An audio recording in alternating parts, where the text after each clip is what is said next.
Hey everyone, before we dive into today's episode on Charles Brandon, one of the most fascinating and frankly most badass figures of the Tudor era, I want to take a moment to really say thank you to everybody. If you're here, if you're listening, if you've stuck around for the multiple episodes, or this is just your first time tuning in, I appreciate you. I create this podcast because I love English history and I wanted to share these incredible stories in a way that's engaging, immersive, let's be honest, way more fun than a dry history lesson most of us got in school. But making a podcast, researching, editing, and putting it all together takes a lot of time and effort. That's why every couple of weeks I get to do one of these. So if you enjoy what I'm doing and want to help keep the line in the rows growing, the absolute best way you can support the show is to just basically spread the word. Share it with friends, post about it on social media, leave a review, a comment. It all helps, and it helps more than you know. If you want to go a step further, there are other ways to support the show directly. Whether it's through a small donation, or actually subscribing to bonus content in the future, Patreon, Substack, all that stuff is up there, or even just engaging with my posts. Every little bit of support helps, and it really helps me be able to continue making these episodes. You can find links of all this other stuff we just spoke about in the episode description if you're interested. Now, with that formality out of the way, with that being said, let's get into the story of Charles Brandon, a man who rose from relative obscurity to become the right-hand man of Henry VIII himself, a warrior, a courtier, and survivor. His story is one of ambition, loyalty, and at times sheer audacity. So just buckle up because this is a good one. Imagine a world where loyalty means nothing, where one wrong move can cost you your head, and where even the closest of friends of the king can be swept away in the storm of politics and power. And this was basically the court of Henry VIII, where men like Wolsey, Cromwell, and more really rose to unimaginable heights, only to be cast down and destroyed fairly quickly in both regards, up and down. But one man did the impossible. One man stood beside Henry from the very beginning to the very end, where when all others fell, his name, Charles Brandon, Duke of Suffolk. Charles Brandon, Henry's knight. Most of us have seen Charles Brandon on our screens in brilliant portrayals such as Henry Cavill's portrayal in The Tudors. He is seen in this show as this roguish playboy who always is really by Henry's side, except when he gets exiled after marriage to the king's sister. More on that later. How could someone of low-born birth like him rise so high to get knocked down so low, almost to the point of death, only to rise above again and then live a long life until his death of natural causes? This is unheard of in the 16th century Tudor England, especially in Henry's court. What do we know of this man? Let's find out. Charles Brandon was born around 1484 in Suffolk, London.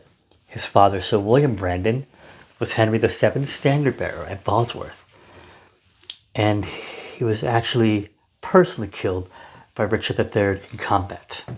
Charles's mother, Elizabeth, was from a well-off gentry family with really no court influence. But since he was considered an orphan shortly after his father's death, we can only speculate that she died soon after he was born. At the time of Bosworth, Charles was around 1 year old, and being orphaned, he was left in the charge of his uncle, Sir Thomas Brandon, who actually served as Henry VII's Master of the Horse. Now, Henry's father's loyalty to Henry VII. His father's loyalty to Henry VII ensured young Brandon had access to court and royal circles. Charles's uncle trained him for military duty in case the need should arise. Charles is trained in jousting, swordplay, etiquette, and military strategy, all keys to securing his place in Henry VIII's inner circle.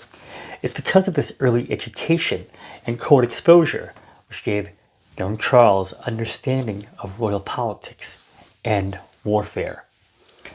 We all just assume, to no fault of our own, that Henry and Charles were about the same age when they met.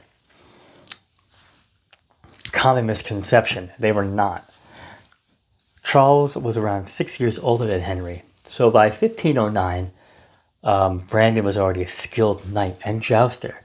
Henry and Charles both bonded over sport and warfare.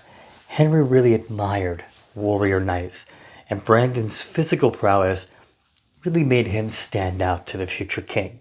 And unlike any of Henry VIII's political advisors, Brandon was a person, he was really like a personal confidant, a sports rival, a loyal companion.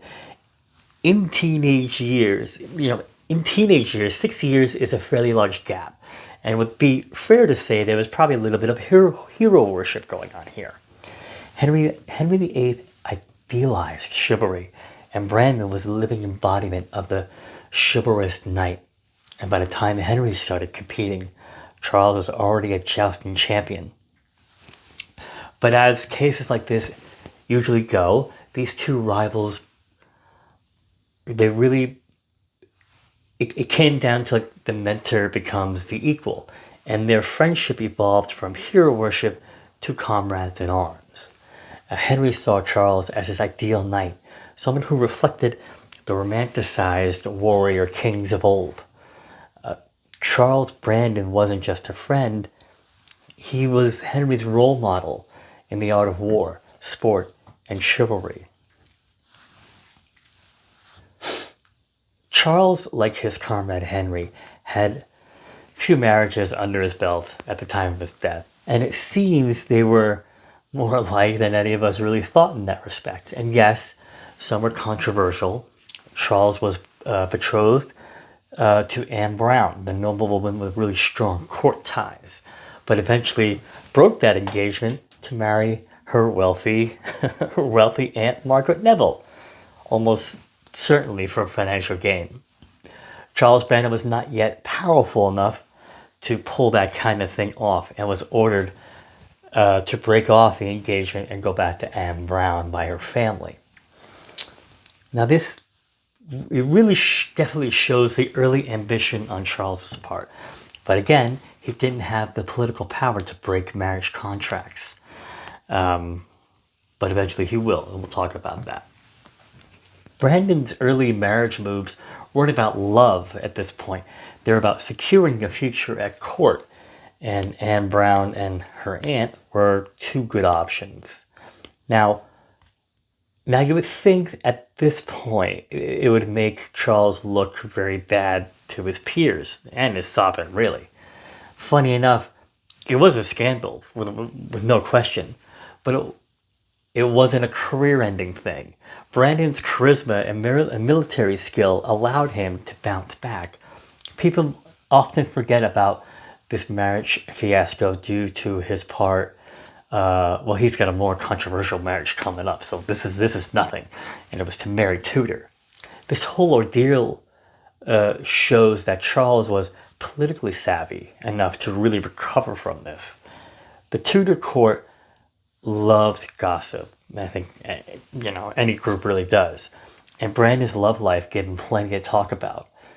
Charles only had two daughters with Anne, and Brandon, 1507 to 1557, she later became Baroness Grey of Powis. She was married twice, first to Edward Grey, 3rd Baron of Grey of Powis, and later to Randall Harworth.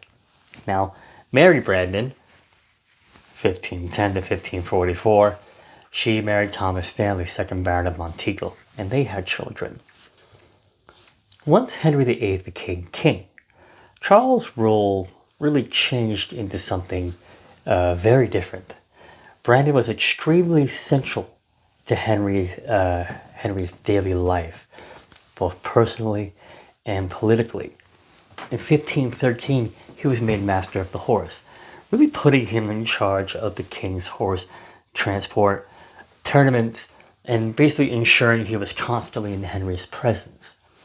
In 1514, Henry elevated him to Duke of Suffolk, making him one of the only 3 dukes in England at the time. A truly remarkable rise for someone without noble birth. The great chain of being comes up again. And it was something that Henry often ignored, which is surprising. With all this going on, Brandon was Henry's closest companion in sport and military campaigns, and now court affairs. He led military efforts, including 1513 French campaign and the suppression of 1536 the Pilgrimage of Grace, just to name a couple.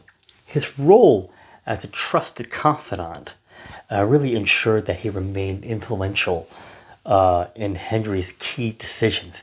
Few courtiers really enjoyed such direct contact and lasting access to the king. But getting back to him being made a duke, and yes, this was highly unusual. It didn't happen. As I stated before, it was pretty controversial. The title of duke was traditionally reserved for men of royal lineage blood, making Brandon's elevation truly extraordinary. His appointment really signified Henry's presence for rewarding personal loyalty and merit over noble birth. It was many people, older nobility, families, particularly the Howards, really resented the rapid ascent, seeing him as an upstart. Nobles and the older folk did not like this. And you'll see the same treatment with Henry's Chancellor, Cardinal Wolsey. However, Henry justified the decision by emphasizing Brandon's military service, the jousting skills, the unwavering loyalty. Brandon's rise demonstrated Henry's willingness to elevate those who served him well, regardless of their background. It's pretty incredible. But I think Brandon's most controversial thing he's done to date is really something that almost got him executed. He was close. Henry had asked Charles to escort his sister to France to marry the French king, with Charles as her chaperone. However, within 3 months into the marriage, the king dies.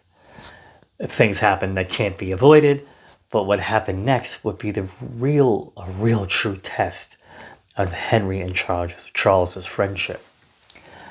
A shock to everyone, Charles and Mary married in secret. Now Charles knew this was a bold and dangerous move. Mary had only been married to King Louis XII for like 3 months before his death in early 1515. Before Charles and Mary left for France, Henry told Charles not to marry her. He told her. Charles and Mary had been sending each other love letters for a while, leading up to Henry's decision to marry her off to King Louis XII. And to top it all off, King Francis I of France was in attendance.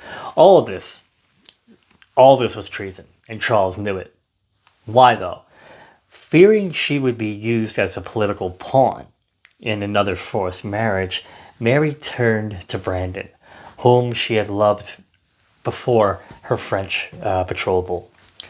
The fact of the matter was that they both married in secret without Henry's permission, making it an act of treason. Brandon knew this could cost him everything, but he likely believed that his close friendship with Henry would somehow protect him. This certainly was the greatest test of their friendship for sure. Now, Henry could have executed him, but he chose a different course of action, which is a little odd for him. Charles gambled everything on love, something even Henry found hard to stay mad at. Was Henry's chivalrous side showing again? Was Henry honoring the code? I'd say yes, if not a little bit. Why?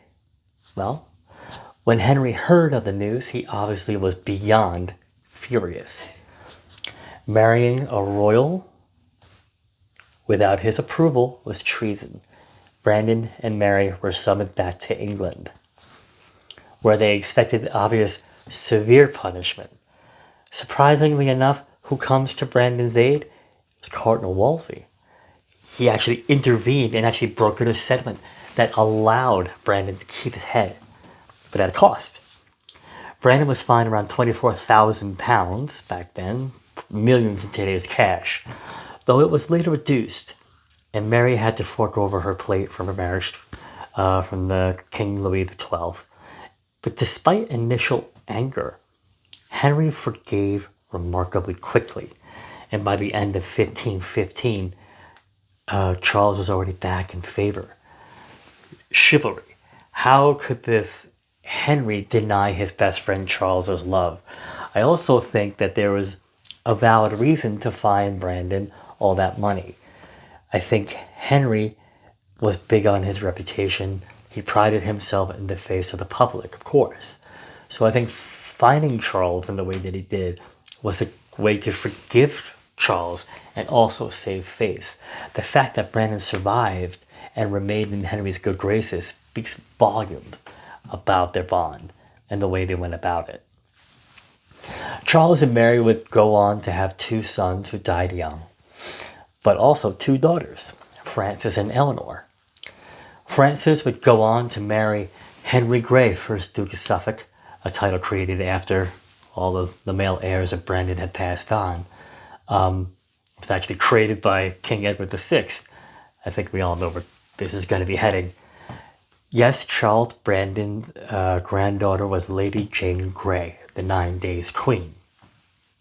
Now, Jane's claim to the throne came from her obvious Tudor bloodline, as her grandmother was Mary Tudor, Henry VIII's sister. And according to my device, Edward VI's order of succession before he passed in 1533, after Edward's death, Jane was put on the throne and supported by Protestant reformers who wanted to prevent Mary I, a Catholic, from ruling. Now, Jane ruled for just 9 days before Mary I marched into London and overthrew her and had her executed. Now, by this time, Brandon was long dead, but his bloodline played a pivotal role in the Tudor succession. His family's position at court did not end with him. His descendants were at the center of one of England's greatest succession crises. And it's just crazy how history plays out. Now, Charles always supported Henry. Obviously, Charles was personally aligned with traditional Catholic beliefs. But unlike other figures, such as Thomas More, Brandon was politically pragmatic. He did not let his personal faith interfere with his position at court. While he remained Catholic in private practice, he supported Henry's break from Rome, really to maintain favor. That was his way of just making sure he was out of the limelight, avoiding religious controversy, and did not take an active role in the dissolution of the monasteries. And he basically distanced himself from Cromwell's more radical reform. Now, Charles' ability to navigate religious upheaval really allowed him to survive, while others, obviously like More, Cromwell, fell. Charles had faith, but he had even more common sense, and that really helped him to get through to old age. And at this point, Charles was growing old, something that didn't happen to active people in Henry's court very often. Brandon remained active in Henry's court and military campaigns well into his 50s. He helped suppress the Pilgrimage of Grace in 1536, like I said before, and it was really one of the largest uprisings against Henry's rule. Brandon was involved in negotiation for Henry's marriage to Anne of Cleves. in 1539. Ultimately, he finally passed away of natural causes on August 24th, 1545. A real rarity among Henry's circle, as I said.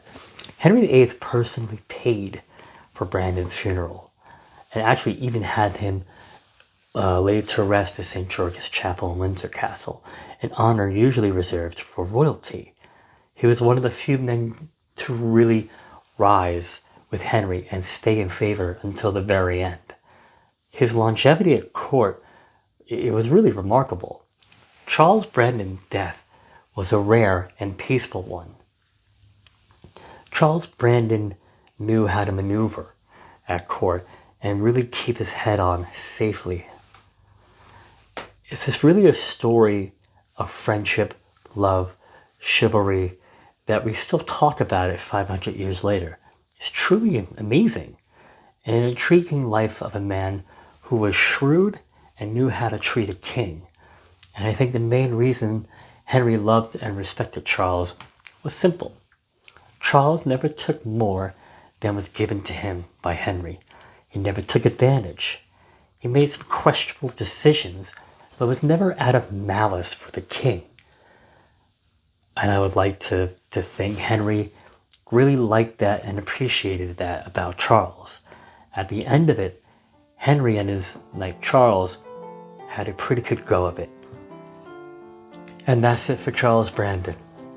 Like I said before, at the beginning of this episode, I wrote a pretty good detailed article on Substack if you want to go over and check that out and support the show. I want to thank everybody again for tuning in and listening.